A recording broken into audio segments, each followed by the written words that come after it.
This episode of Earl Grey is brought to you by Audible.com, offering more than 180,000 titles for smartphone, tablet, and desktop.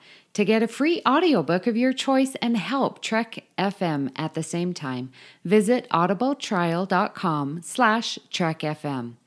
And also by Enterprise in Space, an international program of the nonprofit National Space Society. Find out how you can help science and education and become a virtual crew member aboard the NSS Enterprise Orbiter by visiting enterpriseinspace.org. You're listening to Trek FM.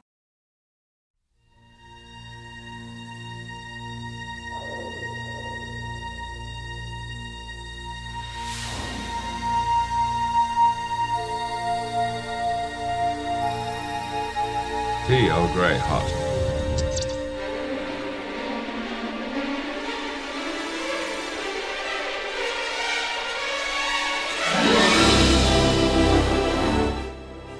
Welcome to another cup of Earl Grey, Trek FM's dedicated podcast to the next generation.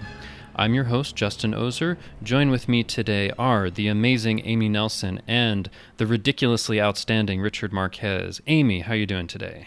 I am doing great. As of this recording, college football has started, and I am in the happy place. I love this season. Would you love it if football actually made its way somewhere into Star Trek? Because I don't think we've really seen it yet. I know, we haven't. That would be amazing. I would love it. Yeah. And Richard, how you doing? My theory on football, it doesn't exist. Just like baseball, for some reason, it's well, baseball more lost violent. its popularity, but you see more of baseball than anything else in Star Trek. But then again, we do see lacrosse in the RPG game, where I'm pretty sure Andorians and Klingons take off heads. Just I've like heard of Native that. Americans Oh my did. goodness! I think a listener mentioned that once. That would be crazy to see. But I am doing awesome. Yeah, I'm ready to get this started. Awesome. So we do have a special guest that we'll be interviewing today, but first we have some feedback from the Babel Conference. In this case, Earl Grey 242, where we talked about our favorite character moments, Season 7. Do you want to start us off, Amy? Yeah, Elizabeth Moore says, okay, now that I have listened to it, here are my moments. Number 1, a microcosm of one of Amy's. I really like the conversation on the bridge between Troy and Crusher in Thine Own Self. We knew they were friends, but it seems like usually when they have a conversation, it's about some dude. Getting to see two highly competent professional women discuss their careers and goals was incredibly refreshing. Number 2, as a diehard Picard Crusher shipper, I love Attached. The whole episode is wonderful, but I especially like the moment when they are by the campfire and Beverly is able to see in John Luke's thoughts that he was in love with her at one point. And number 3, it might be a little cheesy at times, but I really like meeting Data's mom in Inheritance. They hit it off so well. I love that she is a musician like he is, and I super enjoyed the embarrassing stories she told about Data. It was fun seeing Data trying to navigate this new relationship. Well, those are great picks, Elizabeth, and thank you for sharing. Yeah, lots of great picks. Yeah, very much so. Wes Huntington said, fun discussion. I kind of knew Amy would have picked that Troy moment from Thine Own Self, and so did we. It would have added more depth to if it was Riker or if it was her to send her to their death in that simulation. My pick from Season 7 involves Geordi from Force of Nature.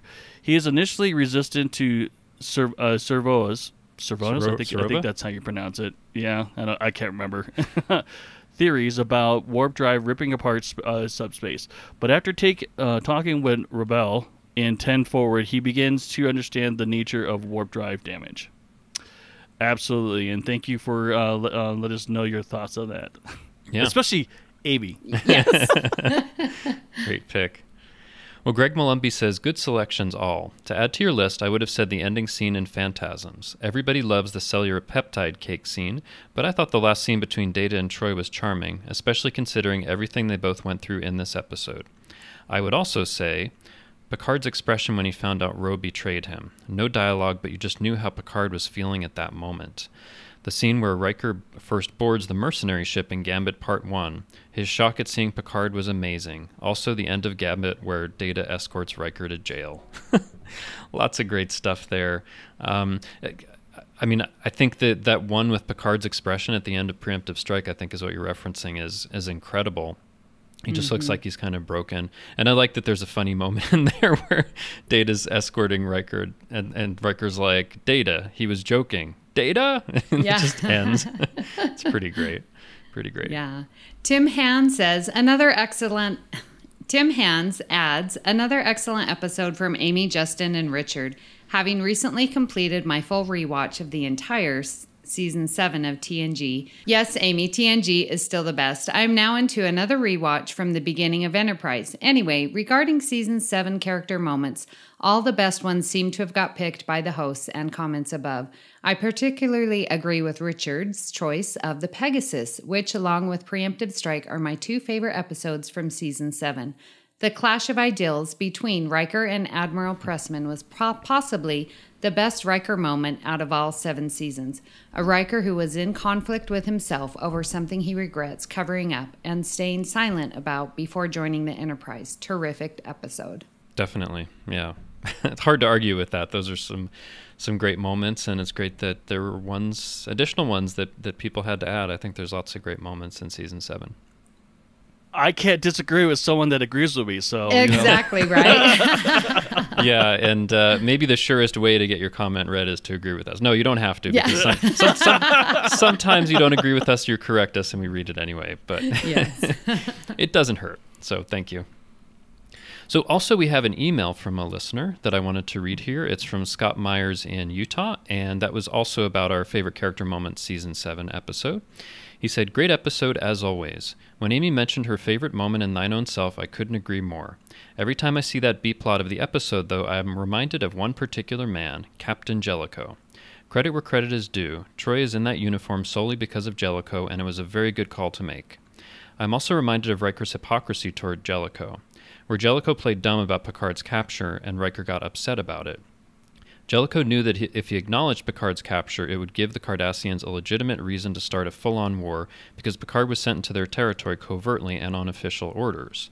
Riker was mad that Jellicoe placed the needs of the many over the needs of the few or the one, and him grilling Deanna over the importance of this commander's test and how the tough choice has to be sometimes made only highlights that hypocrisy. But, as I said, it was a great character moment choice for Deanna. I just find it also contains echoes of Jellicoe. What do you think about that, Amy? Yeah, absolutely. And I replied to Scott and was like, yep, spot on. And definitely Troy, I think, gets in that uniform because of Jellicoe. And that hypocrisy, I think you definitely see with Riker. And so very good. I mean, Marina Sirtis herself has said that she really loves that she was getting back into a regular uniform after those episodes with Jellicoe, because then she was seen more as like a fully rounded character instead of, somebody nice to look at and get a love interest, that kind of thing. So, right. Yeah, I think that's great. And I think it's great that you were looking at something in Season 7 and it was calling back to something from an earlier season, Season 6 in this case. So thank you for that email, Scott. And we appreciate that and the listener feedback that we got. Today on Earl Grey, we have a special guest, Tim DeZarn, who played the alien mercenary Sattler on the TNG episode Starship Mine, as well as a Bajoran on DS9 and a Kazon and a Nigean on Voyager. Tim, thank you for joining us today. Thank you for having me. I really appreciate it. Yeah, it's great to have you here. So let's start out by asking, how did your acting career start? My acting career started I wanted to act when I was really small, but I never did. I wanted to actually sing and dance, and I wound up I lived in a time where boys weren't allowed to sing and dance. So I played sports. I played sports, and that's what they had me doing. And eventually I got hurt playing football, and I tried out for every single musical at high school. I got in them, and then I would quit because the coaches would always come and make fun of me, and other guys would come and make fun of me, and I succumbed to the peer pressure and never did it. By the time I was able, that's a shame. Yeah, it was horrible. It was horrible in Cincinnati, Ohio, and by the time I got a chance to my senior year, the director of the musical wouldn't let me audition. He said, "You'll quit." I said, "I won't." So I didn't do anything for the next, until I was actually out of college, and I had hurt myself playing football. And I wasn't in college playing football, but I hurt myself playing it. And I wound up getting ready to go to law school, and I didn't really want to go to law school. And that went on a Sunday night. I think it was a Sunday night. It was about 2 weeks before I had a full scholarship to law school. And I saw a ad in the paper for a community theater play auditions, and I went and auditioned for it. And I got in it, and I played Bert, and the man came to dinner. And I decided I was going to go back to graduate school for theater, and that was that. And I went back to graduate school for theater, and I did a couple plays in Cincinnati at the Playhouse, an apprenticeship at the Playhouse, and I moved to New York to study. And that's how it all got started. Wow. I mean, that's really something. I'll bet for that opportunity, you might be a lawyer right now. Yeah. My lawyers. I didn't want to be. I knew I didn't want to be a lawyer. I knew I didn't want to. I asked my father. He said, "Whatever's going to make you happy." And I said, "I don't know what's going to make me happy, but a lawyer's not going to do it." So, off New York I went. I was able to sing and dance a little bit, but my knees were pretty bad from playing the sports. So I never did many musicals. A couple. But so then I stayed in New York for almost 9 years, and then I moved to California. And that's it. Never look back. Well, sometimes I look back when I'm not making enough money to get by. I go, right. That lawyer money might have been good, But then it's like living where my family lives in Cincinnati. I always say, you can live in Cincinnati so much cheaper. If you sell your house and live here and not have to work again, I said, and then I have to live in Cincinnati. Yeah. Well, what's wrong with living in Cincinnati? I love Cincinnati, but living there is it's the weather. I'm so spoiled now living in California. Yeah, I'm actually on my way to Cincinnati next weekend. That's actually where I'm from as you well. Are? So, Dayton area, but yeah, oh, that's right. You told me, yeah, pretty much the area. Yeah. So I loved growing up there. I mean, it was great. Oh yeah, it's great during the summers and all that, but not during the winter. Oh my gosh. It sucks in the winter, especially if you're compared to California. Right. That's how I got started. I studied with a lot of different teachers. I built a conservatory for myself in New York because I didn't have the money to go to conservatory school, so I took acting and speech and dancing and voice movement from different teachers. I eventually settled down with a guy named Kurt Dempster at the Ensemble Studio Theater. I also studied with at the Herb HB Studios with a guy named Bill Hickey, William Hickey. You can look him up. He's he's long dead, but he was a great teacher and an actor. And then finally, I got to a guy who really helped me a lot, and his name was Sanford Meisner. I don't know if you've ever heard of Sanford Meisner or not, but he was a great teacher from the group theater. He came. Oh, nice. Yeah, he and Lee Strasberg and Stella were all together, and then they kind of separated, decided they said they were going to teach their own way. And they're all basically great teachers. It's just that whatever fits for you, So I truly believe in studying. Did you feel that you needed to move to California because you wanted to do more film?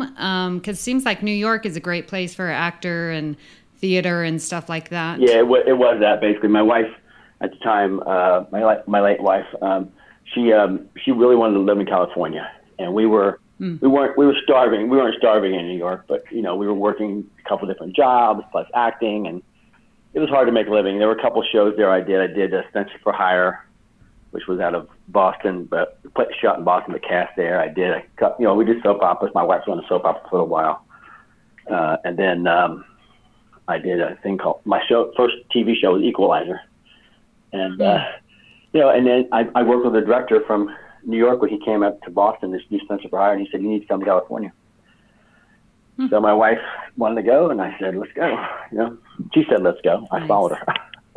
Yeah. But it was a great move, really good move. Yeah. Yeah. So reeling it back to Star Trek real quick. No problem. So before you landed the part for Sattler on The Next Generation, were you a Star Trek fan? I watched it, before but I this wasn't an avid fan. No. Okay. I hate to tell you that. Sorry, fellas, ladies. Yeah. No, it's all right. I mean, the people that we've interviewed here that have been involved in Star Trek, some of them had been fans before, others hadn't. Yeah. Not a big deal. I mean, I'm sure you're a lot more familiar with it now than you might have been then. Oh yeah, but- I watched it quite a bit, but I was, and I really, I was so happy to get the part. It was like great. Mm-hmm. I loved it. I loved working on it. So were you aware of like this cultural phenomenon of Star Trek when you were first cast? Like, we had the original series, and, by the time season 6 came along, there was Next Generation. So were you aware that this was such a huge thing and you'd still be talking about it 30 years later? I didn't think I'd be talking about it 30 years later, no.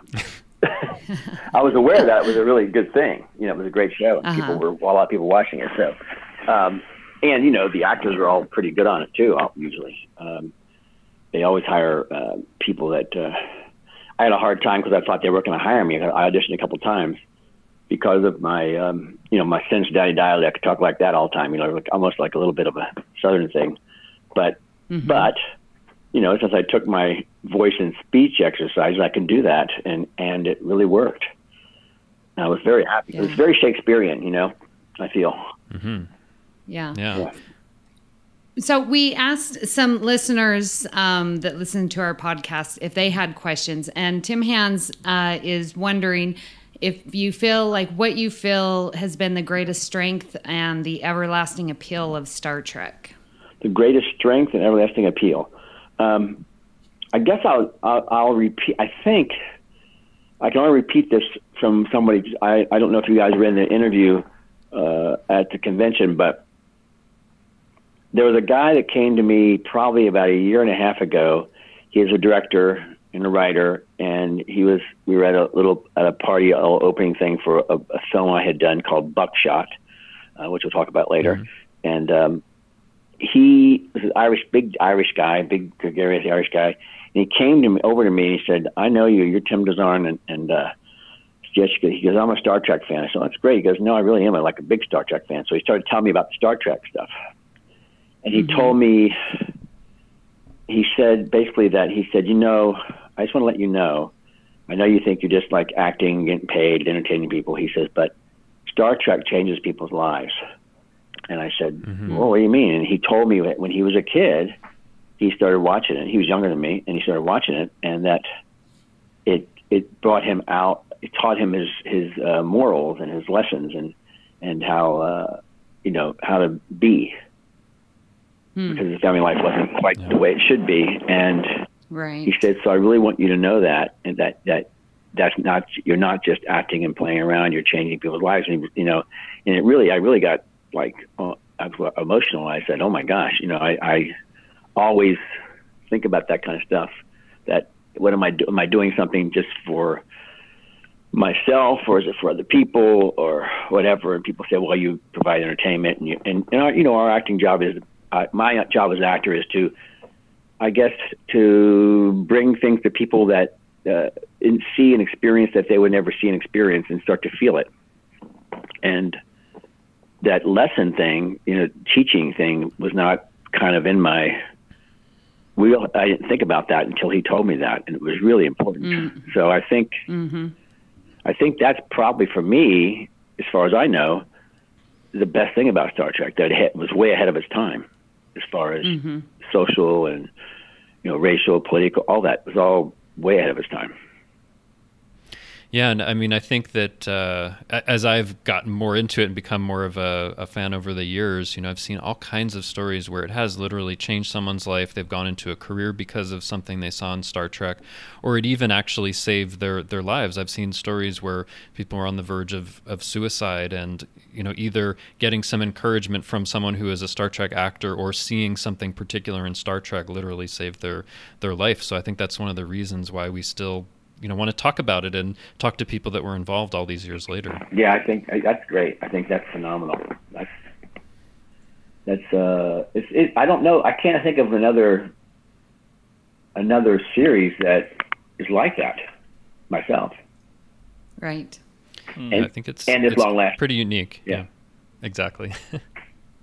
So I wanted to ask you, just going into the role that you had on the Next Generation episode Starship Mine. So I was rewatching it the other day, and I mean, you get some great scenes with Patrick Stewart as Picard, including one where basically you're telling him to sit down and shut up. Right. And so I wondered, I guess in general, what it was like working on that episode, and maybe also in particular what it was like, working with Patrick Stewart. Well, the episode was really exciting for me. It was my first one. So, the makeup that they did with my hair, everything was so cool. I saw how they painted my face. The makeup guy, I think I always had Scott. Gosh, I can't think of Scott's last name now. He's a great makeup artist. Sorry, Scott. Anyway, Scott Wheeler. Got it. Anyway, he brought out this big palette of all these different colors of paint, probably 30 different colors. And I said, what are you going to do with that? He says, this is all the colors that are in your skin. So we have to match your piece, your prosthetic piece to your skin. And he started painting, and it took hours. It took hours on first, but it took about 3 or 4 hours to put that one piece on. And he blended everything in, including wrinkles and things like that. It was really amazing. So that was the first thing for me. And then being on the set, I never realized really how they would be able to show I've done other sets, but nothing like that, because, there was the bridge, and there was the room that we took over, the generator room, I think it is, and then the cleaning out burying suite? Burying suite? Barium barium. suite. Burying, yeah. I always say barium. Like barium. Because it cleans you out, Yeah. But, and walking down the hallways, there were hallways, and you walk down and they'd split off, and it was just, it was pretty amazing for me. And the crawl space too, right? Oh, yeah. Yeah. Yeah, it was a long one then. We had to do it without computers then too. So we had to shoot it, and I had to get in and out, and be partially in and partially out. And they had to put something behind me and something in front of me, and it took a long time to shoot that disappearing me just like being disappearing. Yeah. So that was, and working with him was just great. It was such a nice man, and respectful, and a really good actor. So whenever I work with somebody that's a really good actor, I always feel good. And back then too, I felt like I was learning. I still feel like I'm learning. I feel like I'm learning when I act with anybody. If I just keep an eye on things, just listen, and I just continually learn from other people. Sometimes things not to do. Yeah, right. So I actually just had I also have a personal question, as well as as we've heard from our Brable conference. Frost Winnipeg asked, did any of the actors realize that Starship Mine was a rip on Die Hard? I did not. I did not, but I know people have said it over the years. Yeah, but it certainly made sense then. But I didn't know that when I was doing it. No, I had no idea. Mm-hmm. Yeah, a lot of people like to call it Die Hard on the Enterprise because it's kind of in that mold. Yeah, because he was the only one there. Yeah, and I think I saw that you were actually in a Die Hard movie, Live Free or Die Hard. Is that right? Yeah, I was. Yeah, I was a sergeant in I was the desk sergeant when he comes in, and there's a big, there's all this crazy stuff going on. They called me the day before and said, "You want to come and do this?" I said, "Yeah, I'll come and do that." So I went down. Yeah. So you've been on something that's a takeoff of Die Hard and a Die Hard movie. There you go. That's great. So what was it like appearing on Deep Space Nine and Voyager? You've already been on Next Gen, and now you're on the next two, iterations of Star Trek. Deep Space Nine was something I didn't really know too much about the story. So even when I got there, I read the script and I got there, and I didn't realize until we were actually there that we were going back in time. Mm-hmm. Yeah. With I forget her name. She comes back in time, and I'm there. I'm back in time. Oh, with Kira played by the non-visitor. And I'm back in time, and I'm the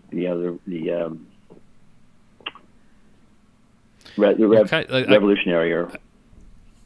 Yeah, well, I was rewatching it. You're a Bajoran, and you're in kind of this area where a lot of people are, kind of a closed off area on the station, and you're serving soup to her, and then eventually you go ahead and kind of conspire with her to assassinate Ducat, who's the head of the station. Exactly. So I think that's an interesting role, and you're kind of moving things along for what happens in the plot. Yeah, it was great. It was fun to work on, and again, it was like, seeing a new set and all that kind of stuff for me is always exciting.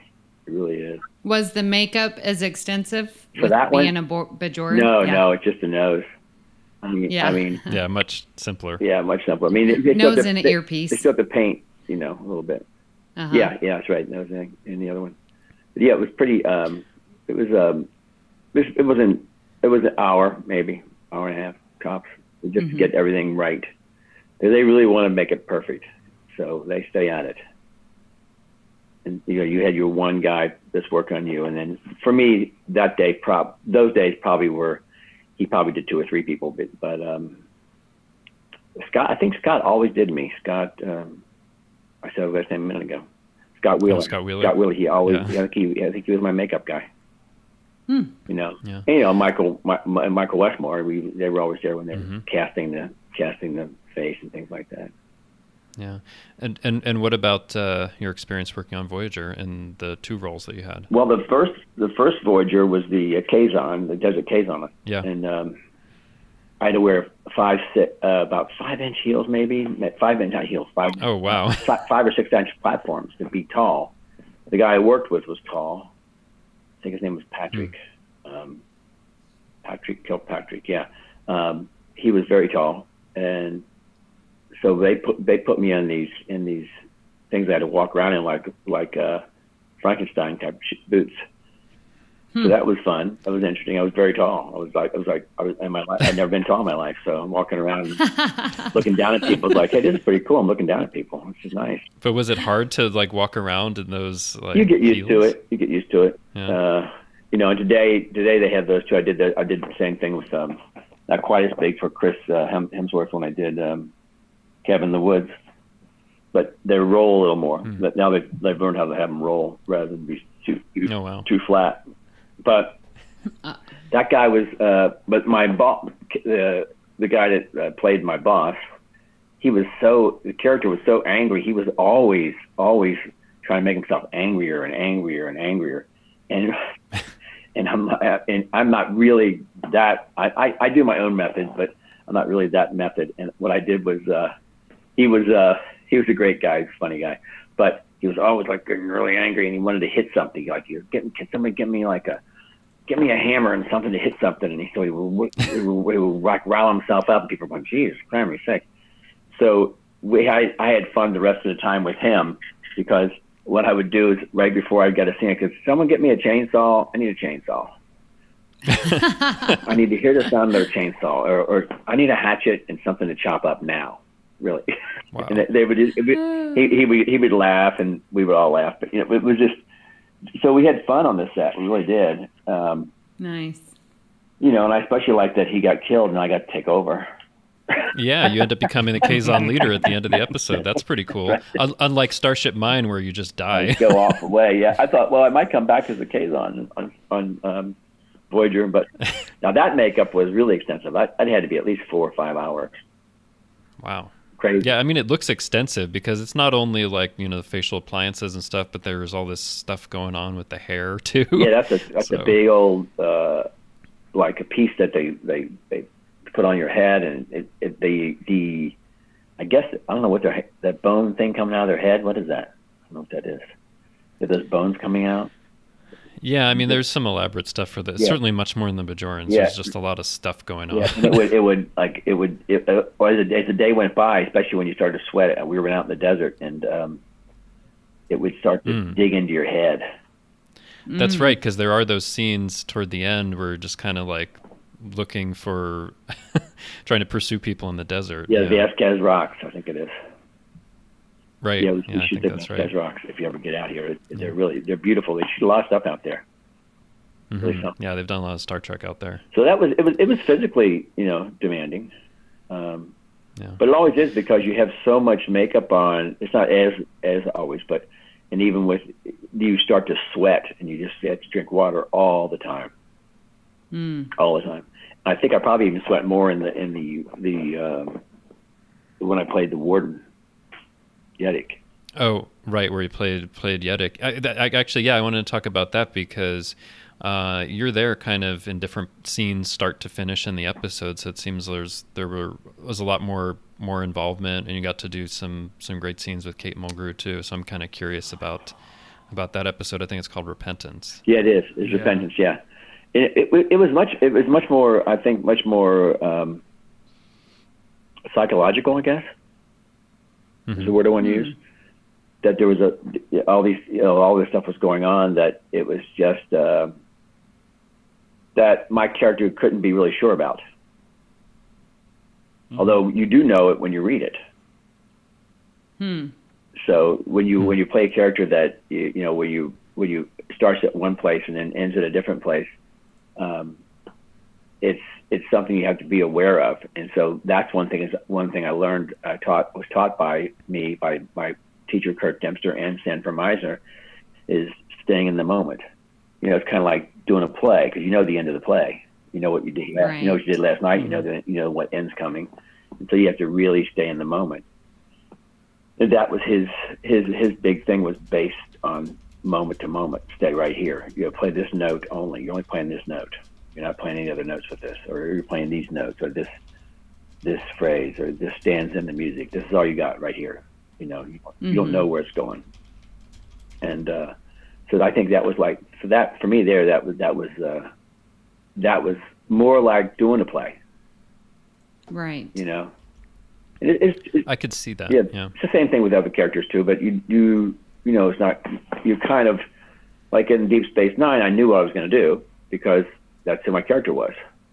So it wasn't like, it wasn't things were going to like switch on me. So. Yeah, and I think it's interesting in that episode also. I think what you say is right. It could be a play because there's all of these kind of philosophical discussions about the justice system and whether there's discrimination going on and what should be done and whether you should respect this alien culture's way of doing things. And it's a very interesting episode, actually. Yeah, I think it was a pretty cool episode. And, it said all that stuff. And it's really weird because I knew it when I did it, and then I forgot, and then I'm reminded that this was an episode that was ahead of its time again. I think. Yeah, right on. Well, so another question that we got from the Babel conference from Ron Cerna, he asked, which of the aliens that you played did you have the greatest connection with? It sounds like Yiddick is what it sounds like.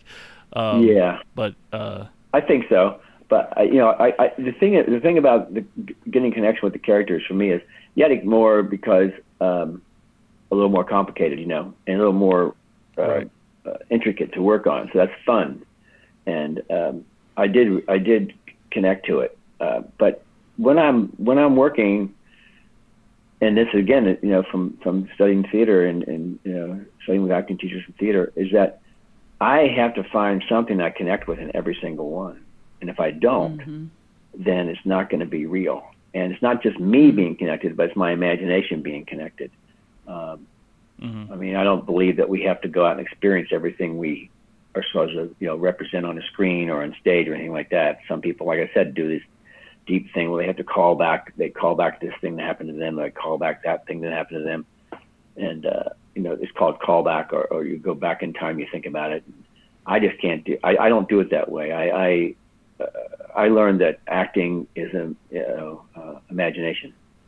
It's behaving truthfully under imaginary circumstances. So when you're doing especially a Star Trek, the imaginary circumstances can be anything, almost anything, right? Because you have stuff that's written, but then you also put on these faces and this makeup and these characters, so your imagination can go everywhere. And the Kazons, they were pretty mean, tough guys. As a kid, I got picked on and a lot. So my father taught me to box as a young boy, and so I was basically taught that the way to handle things was physically, just do it physically. And so there was a lot of pent up anger as a child, and it carried into my adulthood, but which I stopped because I drank a lot, and I stopped drinking 34 years ago. But finding anger is easier for me, easier to go to, but scarier to go to. I don't like to go way crazy. I prefer seething kind of things. You just kind of like underneath, you can see that this character might do something, and he might not. And for the bad characters, the characters are mean, that are criminals or bad characters. I learned that you have to find something about them that not so much as a part of me, but that I relate to, and also find the piece of them where the audience is not rooting for them, but might feel bad for them if they get killed, or might feel bad if they do, certain things. And there are other characters that you don't feel bad for ever, Like I don't think that the audience got upset that my boss and the Desert Kazan episode, I don't think that they care that he got killed. Yeah, I don't think a lot of people like the Kazan. Not too much. Right. Yeah, he was a pretty mean guy. Yeah. and the fact that my guy, I don't think they care. They like my guy a lot either, but they didn't kill me, so that was great. But he was even meaner. So I don't think you have to do that all the time, but you do have to, do what's on the page all the time. Yeah, I really like that you said that it's an imaginary scenario, but you're acting real. I think that really leads to an authenticity where the viewers can really, appreciate your task. I think that's great. Yeah, that's Meisner. That's Sanford Meisner. He would get very upset when people said, "Well, I never experienced that." He would go, "What do you mean you never experienced it? It's imagination." He would hit. Right. Use it. And that's what you think. Roddenberry ever experienced any of the stuff he wrote about? Yeah, right. Yeah. So what are some of your more memorable roles, maybe not Star Trek, or like your favorite role that you've had? My favorite role on stage was many years ago. I played Stanley in Streetcar Named Desire. And I recently had a role with my wife. Michael Harney wrote some short plays. Michael Harney from Something Black, the show on New Orange. Orange is the New Black? Yeah, I think that. Yeah, he plays the guard, the head guard. He wrote some plays, and my wife and I did those last year. They're really great characters. They've come and gone, but people stage things that people would know would be that Streetcar Named Desire. I played a sergeant in Streamers, which I really liked a lot, but Streetcar Named Desire, Stanley was my favorite. And television, probably, I think I've had some recent roles. I've been very lucky to play a whole lot of different kinds of characters. I'm been able to play across the board. I don't just get hired as a cop. I hardly ever get hired as a cop, once in a while. But all these different characters. I just did 911, that show 911. I played a blind hoarder. Oh, wow. Yeah, it was just a phenomenal role. It was so much fun to do. But the first one, probably the big first one was NYPD Blue. It was in second season of NYPD Blue. I don't even know if you guys were even born. I don't know. Oh, I love NYPD Blue. We were around. Yeah, we were around. I played a serial killer. I call him the Dictionary Killer. I can't remember his last name. Webster, the Dictionary Killer, but I can't remember his real name. And he killed young couples. So I went on there for an episode, for just 2 scenes, and then once I did these 2 scenes in this one episode, David Milch came to me and said he wanted to make my character the main story of the next episode. So I went back and did another one, and it was such an intricate role. And again, this is the kind of role where I had to find something that people wanted me. They understood what I was doing, but they didn't want me to do it. And that all has to come from me. It can't come from the words. So Dave and I talked about it a lot, and what I would say, and this and that, and we talked about find that thing that the guy people kind of relate or feel something for this bad guy. It's kind of like somebody who, and I hate to bring this up, but it's kind of like somebody being molested, and then they become a molester. You know, we never know where things come from. So you just have to find that. And what I did with this guy was I just decided that his mother was dominant, and his father either left or killed himself because his mother. I mean, his mother was so dominant. So the reason this guy killed people, it was in the words, was that he killed both couples because he knew that she was going to dominate the man, and he wanted to give him freedom from that and punish her for doing it. And he was very intelligent. He was really smart too. He got away with a lot of things. So much so that when they didn't kill me in the in that episode, they sent me to prison. They brought me back 6 weeks later because they got letters saying that I needed to be killed. Oh wow! Oh wow! I guess that's a compliment of sorts. Yeah, it is. So they shot me. Yeah, they had somebody shoot me. Oh boy! I mean, yeah, like I was kind of going through like the different roles you've been in. You've done like a lot of different kinds of roles, and I think on IMDb you have over 130 credits. So there's just a lot of stuff that you've done. I've been really lucky. Pretty busy. I've been really lucky. ER, a great role, and probably closer to that was another great role was Grey's Anatomy. I played a character called Santa Claus. I got to transform from being a bum in the street to not being a bum in the street anymore. I have a long beard and gray hair, and then they shave it all off and clean me all up and get me out of the hospital. I think it's called Second Opinion. It's really great. My favorite role, though, to this now is this is going to get me. I'll get a little advertisement. This movie I did called Buckshot. Buckshot. Buckshot. It's about a country singer, and I play Buckshot. So that's out now on Amazon, I think, and we got a distribution from Byron Allen's company, Byron Allen Entertainment. He has a company called Freestyle. I don't know if you knew who that is, Byron Allen. He was a comic. He bought a bunch of stuff up. He just bought the Weather Channel about 5 or 6 months ago. Oh wow! Yeah. But it's called Buckshot, and it's on. I could probably send you guys a picture. I should have sent you a picture. Amazon, iTunes, Google Play, YouTube Movies, cable and satellite on demand. It's at buckshotmovie.com or Buckshot Movie Facebook. Yeah. So that's my favorite, very favorite to this day because it's my most recent. But I got to play a character that really had to change and be there, and that I related to. And I mean, you get the lead role, which and is he was fun, the lead right? role. Yes, that's a really big deal for me. And but I was skeptical about taking it, but I thought, I've always wanted to do something like this. Let me give it a shot. Nice. It turned out pretty good. We won a bunch of awards at some festivals and things like that. I don't know if I'll ever get rich off of it, but it's like, you want to do a play, you want to paint a painting, I don't know, build something, sculpt something. You just do it because you want to do it. Yeah, exactly. Doesn't mean people are going to buy it. Yeah. Yeah, but hopefully some of our listeners will check it out. I'm definitely going to check it out. That looks pretty interesting. That'd be great. Yeah, and let me know. Let me know what you think.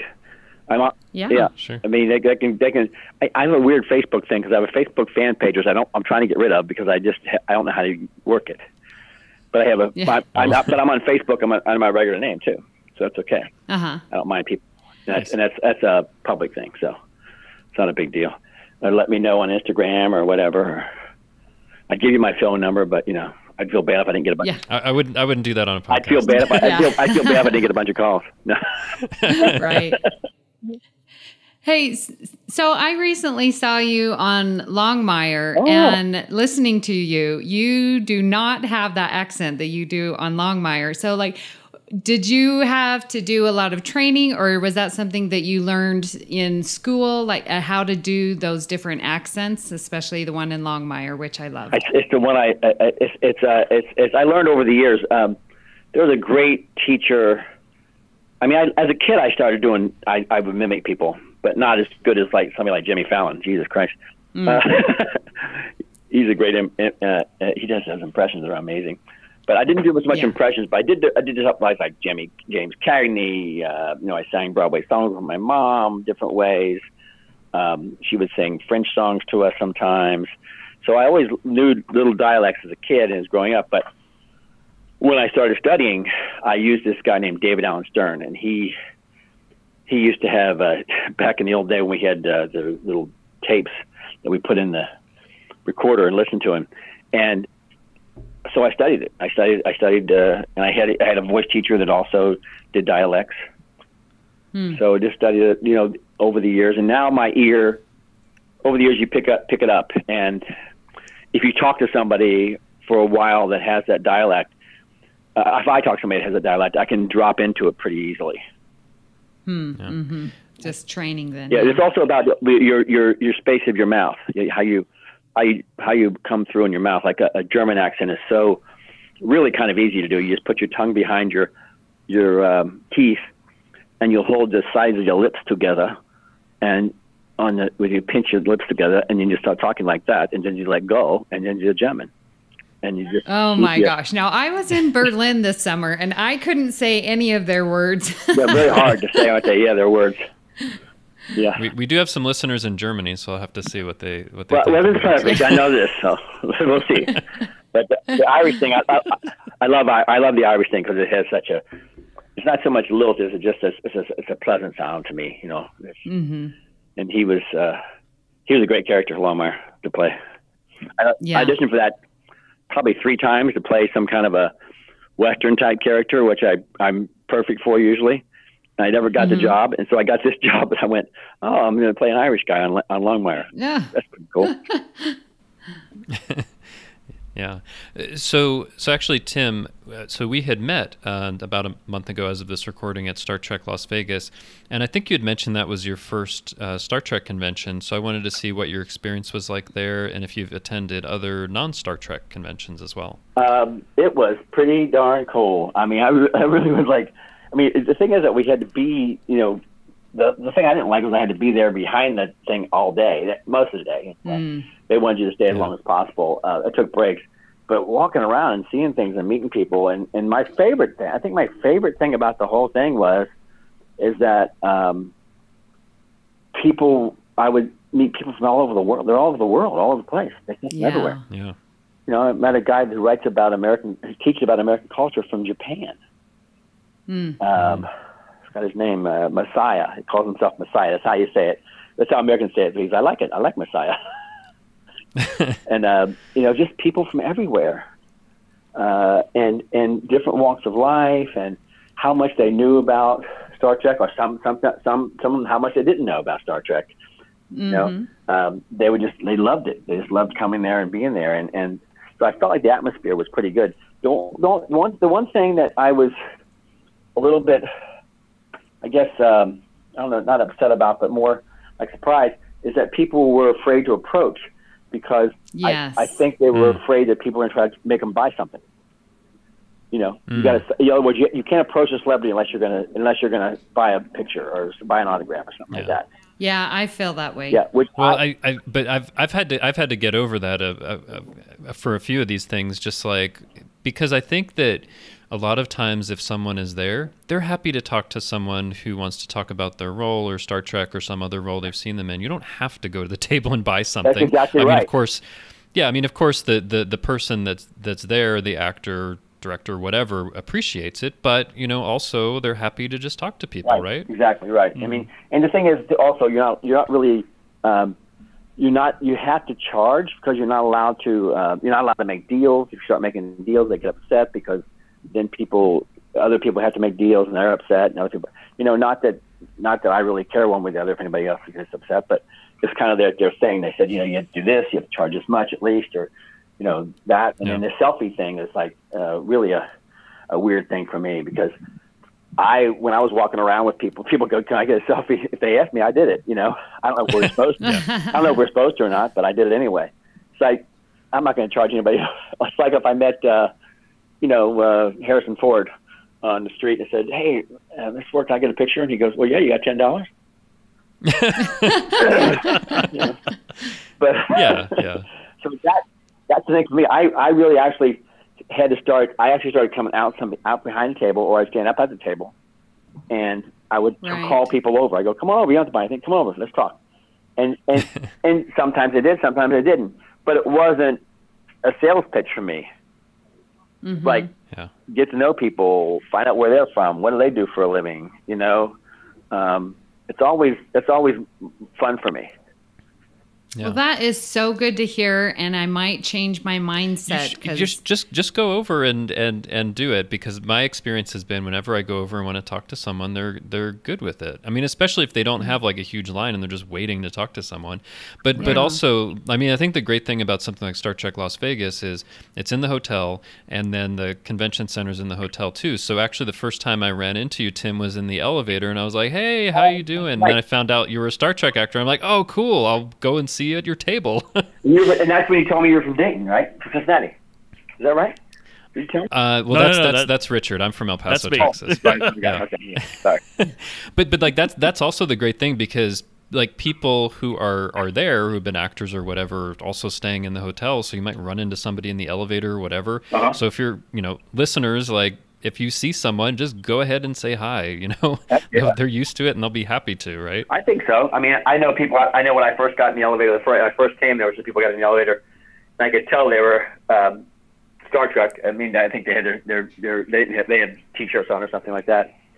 I said, "Oh, yeah, it's here for the convention." Yeah, and they knew me. But when I said hello to them, then they started talking to me. Which I think is the best thing to do. I think some. I mean, I don't know. I've heard some actors just sit there and like wait, don't do anything. But that's kind of a boring thing to do. Just sit there and wait. Yeah. I love. I mean, I met so many cool people from all over the place, and I think that's the great thing, and from all walks. Yeah. And my theory on and I'll just say this for the people who are listening, is my theory on, people always think that I'm not big. Sometimes I'm embarrassed to be signing autographs and getting paid. But, I'm there, I'm taking my time out. I'm not working, so I get a little bit of money from work, for work. But my thing is that I'm not really anything other than what everybody else is. I'm not anything different than the guy that goes to work as a lawyer. Well, maybe I'm a little different. Maybe I tell the truth more. But except when I'm acting. Sorry, lawyers. The person that teaches school or is a nurse or drives a truck or works in construction or is an accountant or works in IT or anything like that. Those people, for me, like my father, for me, who got up to work every day and went to work driving a truck, or my friend who took over a plumbing company for his father when he was just out of college. He really wanted to be a school teacher, and he went to work every day. And those people, to me, are the heroes of the world, not the people like me who are lucky enough to make a living as an actor. I'm lucky, I'm not. It's not. I'm not. It doesn't make me something different. I'm just I had another acting teacher told me. He said, you're a blue collar actor. You're what you do. You go to work. You do your job, you come home, and quit complaining about whether they cut you out of things. He compared us to in our class. It was Kirk Dempster. He said, "What do you guys think you do?" We go, "Well, we entertain people. We do this. We're actors." And he goes, "You're just a bunch of plumbers." And I said, "What are you talking about, plumbers?" He said, "You go in, you put the pipes in, you do your job, then they come in and they build the rest of the house around it. And if your plumbing doesn't work, they aren't going to hire you again. And they're not going to use it. They're going to put it back in there. Or maybe it just doesn't fit the house design. Maybe they change the design. So just do your job and come home and go back out and do another job.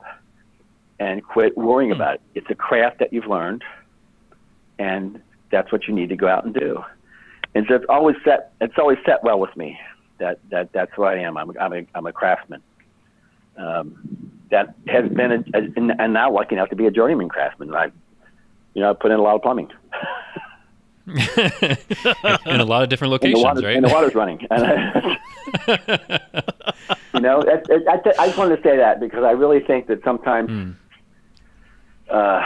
people that aren't actors, not in our business, don't get. I think there's a lot of people too also that pretend like we are something special. Actors do, but I just think we're lucky. We're lucky to be doing this. I thank my lucky stars every day. Awesome. Cool. So you appeared in episodes of Spencer for Hire, Quantum Leap, NCIS New Orleans, and Blunt Talk. Shows with Star Trek captains like Avery Brooks, Scott Bakula, and Patrick Stewart. So did you work with any of them in any of the scenes in those shows? And if so, what was the experience like? I'm pretty sure Avery was there. And Spencer for Hire is hard to remember, a long time ago. But actually, my big thing working in that episode was Sam Jackson and I were together. That one. Oh, was Samuel L. Jackson? He was in that episode. I think that was the one. Oh, wow. We flew back together. He was actually going to quit acting. He said, "I got to quit acting and move back to North Carolina so my daughter can go to private school." Really? And I said, "Don't you quit." He didn't. Oh, wow. And yeah, and that was definitely before he became really big. Way before. Yeah, I think about 2 years later. Not way before. 2 years later, I think he did the Spike Lee Jones thing.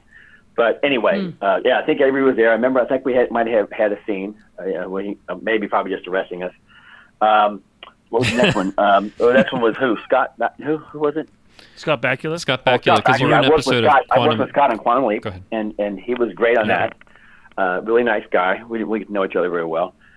But then I did NCIS New Orleans, and I think we had met by that point in time because we had a mutual friend at a Christmas party, and he knew, and I knew the director, and he knew the director, James Whitmore is a great TV director, also a very good actor, but he was the son of James Whitmore Sr., the guy from people remember him from Shawshank Redemption. He was the bird guy.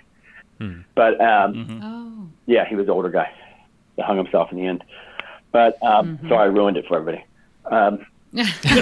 Spoiler alert! Spoilers like 25 years later. Anyway, Scott is really nice man. He's a really good actor. He did romance on Broadway, sang and danced. And my sister knew him back then. My sister was a singer and dancer too.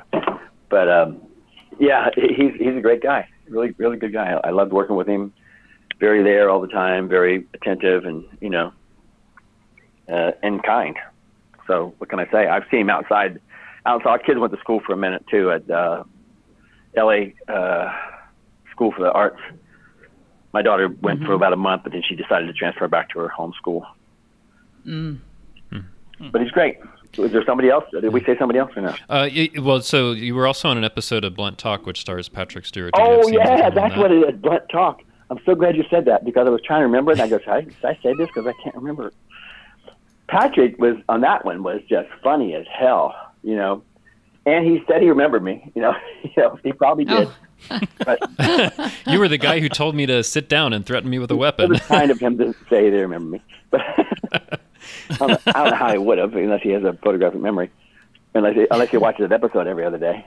But he might have. He might remember. It takes a while to kind of trigger things in your head when you work with somebody. Like somebody tells me we work together, I say, "What was it on?" and when did we do it? And then I can get it. I can trigger it sometimes. Sometimes my mind doesn't trigger at all, and I just fall asleep. But but no, Patrick was he was so funny and really great. Just great to be around. He's just a great guy to be around, and much more relaxed there than I remember. We didn't. It was his show, but it was also supposed to be a funny show. I don't know if they renewed it or not. I don't think it got renewed. I don't know. I don't think it did. It ran for a couple seasons, maybe. Maybe a season. Unfortunately, yeah. But you know what? Like now he's going to be busy with his own Picard show, so I know he's got stuff to do. How cool is that? It's very cool. We were really excited about it because, and he announced it at the convention, and we've talked about it here because we were just so excited about it. I hope I can get on it, Patrick. There you go. I'd be honored if he actually is listening too. That'd be, That would wouldn't it be cool if really you were listening? cool. Well, the fans can send the fans can send the word out. The Tim Desar needs to be on the episode. On one of the episodes at least with him. If not, I'll just be his personal valet. Private valet. I don't know. I'll just walk around with him. Yeah. Yeah, but that, I mean, what that means is that, so you've worked with Patrick Stewart, you've worked with Avery Brooks, you've worked with Scott Bakula, you've worked with Kate Mulgrew. I mean, those are like 4 of the main Star Trek captains. So you've actually worked with a lot of the leads in Star Trek.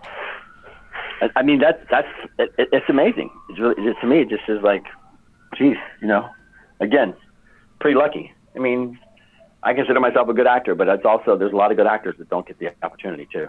Mm-hmm. Right. Yeah. So, Tim, what do you like doing outside of acting? Like, what are your interests and hobbies? My interest in hobbies. Well, I have a teenage daughter, but she's now getting ready to go to college, so that was my interest for a long time. Just doing everything I could for her. She's also a performer, but she's going to study other stuff too. She had some scholarship offers to conservatories. She was going to go to conservatories, but she decided she didn't want to do that. She wanted to be more. She's a writer. She's a brilliant kid. She's really smart. Her name is Emma Desarn, and so she's going to go to school. And I think she's starting in pre-law because that's what she applied for, and then she'll just transfer right out in creative writing and stuff like that. So she's been. I mean, and also as a younger. I used to coach all my son's teams, baseball teams, and he played football. I played lacrosse. He was also a writer. He was a writer in college. He was in a really good writing program, but he sadly was killed in a car accident when he was 18. Oh. So we lost him. But his name was Travis Desarn, amazing kid. So, but for me, I do a lot. I ride my bike. Not a whole lot, but I ride my bike a lot. I also I stay physical because I've always believed, and also one of my first teachers said, your body is your temple, and this is your instrument. If you don't keep your instrument clean, keep it moving, keep it working, you keep blocking it with whatever, you're not going to be able to get everything in there. You can't. You got to be able to perform. I just did a movie in Illinois where I had to run and walk and climb upstairs and for 10 days in a row, and I had to be shot in the right thigh, so I had to limp the whole time. I had to limp and run, and so luckily I was in good enough shape to do all that. Wow. So I stay in shape doing that. I challenge myself physically a lot, so that's kind of one of my hobbies. I think it is. Nice, yeah. There's a Santa Monica stairs down here I used to do. I've done more than I did at 60. I did more than anybody ever did. Wow, great. I did them in memory of my son at first. I just still remember my son because I was raising money for a scholarship fund for his lacrosse team. But I started doing 20. I worked up to 22, and then I wound up doing over the years. I wound up getting up over 100 times up and down these stairs. Wow. Took about 7 hours. Wow. Oh, wow. Oh my goodness. I get a little obsessed about that kind of stuff. And then someone challenged me to do this CrossFit thing that people talk about. This was 5-6 years ago. Well, what is that crap? And they go, it's this. I said, it sounds like exercise. They said, yeah, it is. So I went to this gym and I joined, and I wound up in like 4 months later competing in the International CrossFit Games, the World Championship. Oh my gosh. Oh, wow. Yeah, I was. Wow, I just started doing CrossFit. They offer it at my school. I'm a teacher, and so our gym teachers are doing it after school. And so I was like, okay, this is the year I'm going to join. And so, yeah, I've started doing CrossFit, and it's fun. It is cool, isn't it? Yeah. Yeah. I was ranked 19th in the world as my world. Wow. old guys. Over 60. Well, still, I mean, that's pretty good. Yeah. It was fun. I don't do that. I mean, I still work out with these guys, but I don't work out like I did then because it was really strenuous, and I got hurt. And, you're always sore, and so I just do what you're doing. I CrossFit. I do it not every day, but I try to do 3-4 times a week, and it's short too. It's not like you don't have to spend like hours at the gym. Right. Right. I also love watching movies and hanging out with my wife. going to movies. I just went to see a movie last night with my daughter. So that kind of thing. Used to paint and draw. I haven't done that for a long time. I probably have to get back to it. But those kind of things. All the things I think about doing besides acting are usually things you can't make money at, like there are artistic things or exercise or whatever. Yeah, well, that makes it a hobby. Yeah, Usually a hobby is something you like to do. I you was a don't school get paid teacher. for. I was a school teacher. That wasn't a hobby. Were you? Yeah, I was a school teacher for a few years when I first started when I first got out of school before I was going to go to law school. Yeah. Yeah, and those school teachers are heroes for sure. School teachers are heroes, I think. Yeah. Yeah, me too. Where do you teach? Where at? What state? I'm in Nevada, Las Vegas, Nevada. Oh, is that where you guys are? And I teach I teach high school math. Oh, cool. So, Tim, tell us about any current or upcoming work you'd like to let our listeners know about. Well, we got Buckshot, which I talked about. And you can also you can see that Longmire on, I think it's on Netflix, anywhere you want to see it. Yep. I just was cast in a role on this new show called Are You Sleeping with opposite Aaron Paul, which is it's supposed to be a recurring role. I'm not sure. I think I don't know what's going to be out. It's Apple TV's first big pilot they're going to do. Oh wow. Oh, wow. Yeah.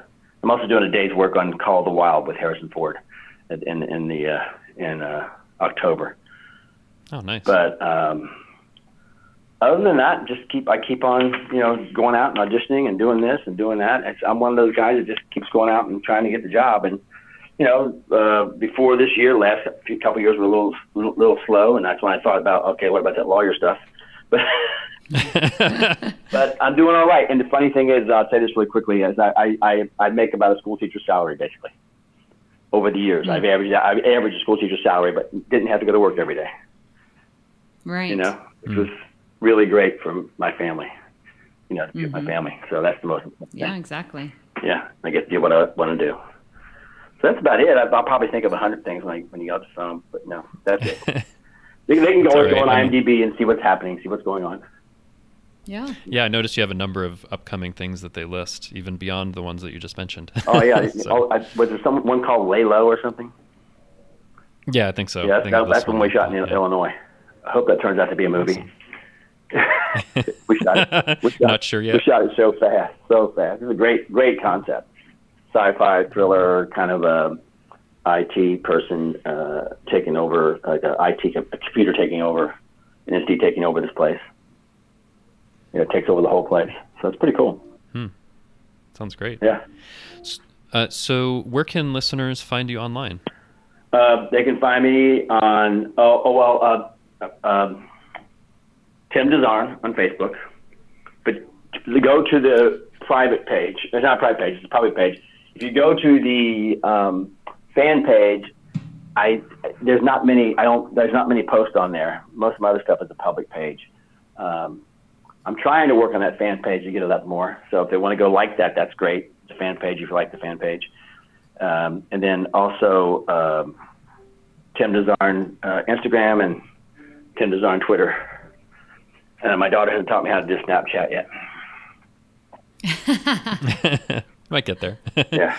But that's awesome. Well, yeah, I'd love to get followers on Instagram because I've had a hard time, building it up. So if anybody wants to help me, just write me, send me a message, something, tell me. Excellent. Okay. Well, it's been a real pleasure having you on today. We really appreciate you taking the time to talk to us. I'm glad to be here. The time went by so fast. I know. It does, doesn't it? Man, oh man. I could keep talking. Well, thank you so much. We really appreciate you appearing on Earl Grey. I'll stay in line. Thanks a lot. Well, it's been so much fun talking to Tim DeZarn about his Star Trek roles and his acting career, but that isn't the only thing we've been talking about here on the network. Here's what you might have missed elsewhere on Trek FM. Previously on Trek.fm. To the journey! I love that Barclay says he's lost himself in Voyager because I have been there, man. Haven't we all, Reg? Haven't we all? It hits a little close to home. It does. I'm a little bit like Barkley in some ways. I have just a little bit of paranoia to me. Awkward? No, a little paranoid. No, I don't think I'm awkward. No. Okay, maybe a little bit. Well, you said you're like Barkley. Awkward. Give me a glass of wine and I'm fine. Okay. Synthahol, excuse me, Synthahol. The 602 Club. Well, and I think that there's even, a kernel of that conversation reflected in when he is on the airship with his dad. And it's very interesting because Indy gives, they give the two versions of the story where, you were distant, you didn't hang out with me, you didn't do these things, I didn't have a normal dad like every other kid. And then you hear, Henry Jones Sr. say, I never told you to wash behind your ears. I never checked up on your homework. I gave you all of the freedom and independence that you wanted. And if you were to ask any kid, they'd say that's what they wanted. And then you find out, to speak to the point about fact and truth, that that's not necessarily what you want. You want involvement. You want connection. You want to be together. You want to be part of your family unit. And you want it to be cohesive. I mean, at a baseline, that's what everybody wants. Earl Grey. And especially like toward the end when it's like, Jean-Luc, what are you and I doing just like voyaging around the galaxy by ourselves on this ship? Like, it makes perfect sense to you, but it makes no sense to me, right? Just the two of us like on this giant ship.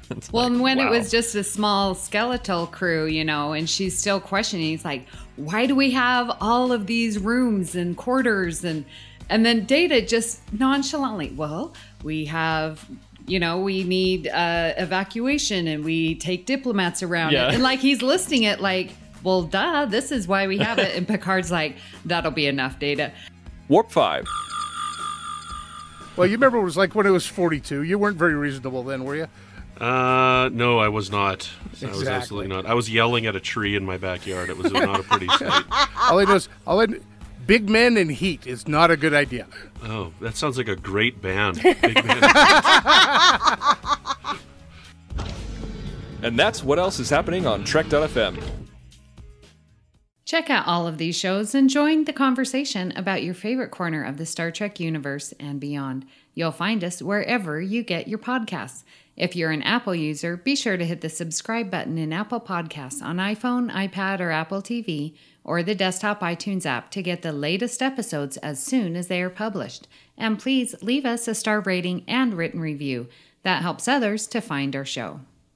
If you're not an Apple user, shame on you. Shame on you. No, I'm just kidding. We've got you covered as well. You can find our shows on Google Play Music, Stitcher, TuneIn, Spreaker, SoundCloud, Windows Phone, in most third-party apps, and you can stream and download the MP3 file from our website or grab the RSS link. We'd love to hear your thoughts on today's show, and there are many ways for you to do that. The best place to join in the larger conversation is the Babel Conference, our listeners group on Facebook. Just type Babel, B-A-B-E-L, into the search field on Facebook, and it should come right up. If you'd like to send us an email, you can use the form on our website at trek.fm/contact. Choose to send to a show and select Earl Grey. That will come right to us, and we might read your email on the show, just like we did today. You can also find the network on Twitter at TrekFM and on Facebook at facebook.com/TrekFM. So, Richard, where can people contact you when you're not pretending to be on NYPD Blue? Not for pretending? Yeah. Oh, well, not being afraid of taxi cabs, you guys can actually find me on Facebook. I pop in here and there on the Babel Conference. And I am occasionally on Twitter. My handle is xransom. So, Justin, where can people contact you when you're not having makeup prosthetics applied so that you can be an alien on a Star Trek episode? Well, one thing I've learned is that I think I should be a Bajoran. It's the easiest. Yeah, right? My goodness, 4 or 5 hours to be a Kazon, that's not worth it. Isn't it longer for Worf or something like that? The teeth and all the I think the they did it that? so much over the years that it ended up taking less time. It was like 2 or 3 hours, but I think at first it was like a long time. Yeah. Yeah, that's pretty crazy. Well, I can still dream about that and maybe being on a Star Trek episode someday. Maybe. But in the meantime, you can find me on Twitter. I'm at TrekFan4747, where I tweet about nothing but Star Trek. Currently tweeting out my Season 6 rewatch of The Next Generation. And you can find me hanging around the Babel Conference on Facebook. So, Amy, where can people contact you when you're not trying to avoid having to make small talk with Commander Hutch Hutchinson, who is also in Starship Mine? Yes, that was so funny. You can find me here on the network. I co-host The Edge with Patrick Devlin, and that's over, where we discuss Star Trek Discovery. You can find me on Twitter at Miss Amy Nelson. I am currently in my season 4 of Deep Space Nine, and you can find me on the Babel Conference. Listeners, if you'd like to help us keep all our shows coming to you each week, you can become a patron of the network on Patreon. Visit patreon.com/trekfm. That's patreon.com/trekfm to get all the details. Perks include early access to episodes, exclusive content, producer credits, and more, available through our special patrons website, Patron Zone. It requires a great deal of money to produce, host, and distribute these shows each month. We really appreciate any support you can give us and hope you'll join the team. Again, you'll find all the details at patreon.com/trekfm. We'd like to take this opportunity to recognize our current associate producers, Norman Lau, Justin Dozer, Michael Huter, and Thomas Appel. Thank you for supporting Trek FM and Earl Grey.